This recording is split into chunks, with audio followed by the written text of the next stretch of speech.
નર્મદા જિલ્લામાં ભવ્ય આદિવાસી ગૌરવ અભિવાદન સમારોહ યોજાયો। દર્શક મિત્રો, આપ જોઈ રહ્યા છો સરદારનો અવાજ। નર્મદા જિલ્લાના ડેડિયાપાડા ખાતે આવેલ ખોખરા ઉમર ક્રિકેટ ગ્રાઉન્ડમાં ભવ્ય આદિવાસી ગૌરવ અભિવાદન સમારોહનું આયોજન કરવામાં આવ્યું હતું। ગુજરાત પ્રદેશ આદિજાતિ મોરચાના નવા પ્રદેશ પ્રમુખ તરીકે નિમણૂક પામેલા આદિવાસી કેબિનેટ મંત્રી ગણપતભાઈ વસાવાના સન્માન માટે આ કાર્યક્રમ યોજાયો હતો। કાર્યક્રમમાં ગુજરાત રાજ્યના નાયબ મુખ્યમંત્રી હર્ષ સંઘવી, આદિજાતિ કલ્યાણ મંત્રી નરેશ પટેલ, મંત્રી ઈશ્વર પટેલ, પ્રદેશ ભાજપ મહામંત્રી ડોક્ટર પ્રશાંત કોરાટ સહિત ભરૂચના સાંસદ મનસુખ વસાવા અને જિલ્લા પ્રમુખ નીલ રાવ ઉપસ્થિત રહ્યા હતા। સમગ્ર નર્મદા જિલ્લાના ભાજપ કાર્યકર્તાઓ મોટી સંખ્યામાં હાજર રહ્યા હતા, જેમાં આદિવાસી સમાજના લોકો ખાસ ઉત્સાહ જોવા મળ્યો હતો। નાયબ મુખ્યમંત્રી હર્ષ સંઘવીએ પોતાના સંબોધનમાં જણાવ્યું કે ભાજપ અને આદિવાસી સમાજ એક સિક્કાની બે બાજુ છે અને વિકાસ માટે ડબલ એન્જિન સરકાર પ્રતિબદ્ધ છે। આવો વધુમાં સાંભળીએ નાયબ મુખ્યમંત્રી હર્ષ સંઘવી શું કહે છે। ડેડિયાપાડા ખાતે એક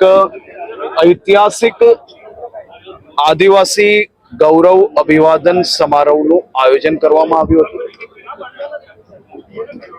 હજારોની સંખ્યામાં આદિવાસી સમાજના યુવાઓ, વડીલો સાથે મળીને આ આદિવાસી ગૌરવ યાત્રામાં જોડાયા, સભામાં જોડાયા અને ખૂબ મોટી સંખ્યામાં લોકો આજે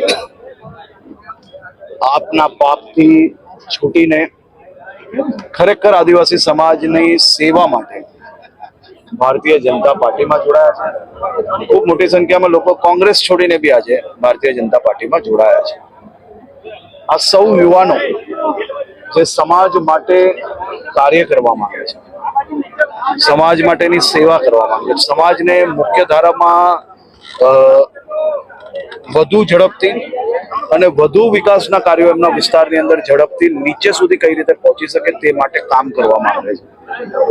આ યુવાનો આ બધી જ પાર્ટીની જે વિચારધારા છે કે કઈ બી કરીને આદિવાસી સમાજને મુખ્ય ધારાથી જોડતા કે મુખ્ય ધારામાં જોડાયેલા લોકોને કઈ રીતે રોકવા, એમને ગેરમાર્ગે દોરાવવા, એવી વિચારધારા છોડીને સમાજના હિતમાં આ સૌ લોકો ભારતીય જનતા પાર્ટીમાં જે જોડાયા છે, સૌનું હું સ્વાગત કરું છું। આભાર।